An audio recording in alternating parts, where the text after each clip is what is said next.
সম্প্রতি চট্টগ্রামের চন্দনাইশ, সাতকানিয়া ও বাঁশখালী সহ বিভিন্ন উপজেলায় অতিবৃষ্টি আর পাহাড়ি ঢলে সৃষ্ট বন্যায় ক্ষতিগ্রস্ত পানিবন্দী মানুষ চরম খাদ্য সংকটে মানবেতর দিন কাটাচ্ছে।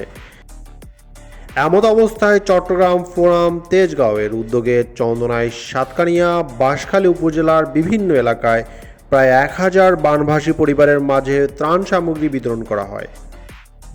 শনিবার ও রবিবার 2 দিনব্যাপী ত্রাণ সামগ্রী বিতরণে সার্বিক সহযোগিতা ও বিতরণ কার্যক্রমে অংশগ্রহণ করেন চট্টগ্রাম ফোরাম তেজগাঁওয়ের সভাপতি মঞ্জুরুল আলম, সাধারণ সম্পাদক শহীদুল ইসলাম, সিনিয়র সহ-সভাপতি শওকত উসমান, সহ-সভাপতি জাহাঙ্গীর আলম, সহ-সাধারণ সম্পাদক নজরুল ইসলাম, সাংগঠনিক সম্পাদক আনোয়ারুল ইসলাম, সহ সাংগঠনিক সম্পাদক রেজাউল করিম রাসেল, অর্থ সম্পাদক মোহাম্মদ কফিল উদ্দিন, ত্রাণ ও সমাজ কল্যাণ সম্পাদক মঈনুদ্দিন মঈন ও নির্বাহী সদস্য আজিম উদ্দিন, আবু তালেব হিরু এবং সংগঠনের নেতৃবৃন্দ।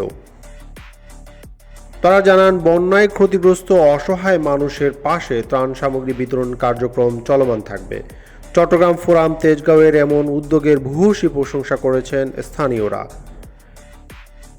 এ সময় স্থানীয় গণ্যমান্য ব্যক্তি, সামাজিক সংগঠনের প্রতিনিধি সহ বিভিন্ন শ্রেণী পেশার মানুষ এবং চট্টগ্রাম ফোরাম তেজগাঁওয়ের নেতৃবৃন্দ উপস্থিত ছিলেন।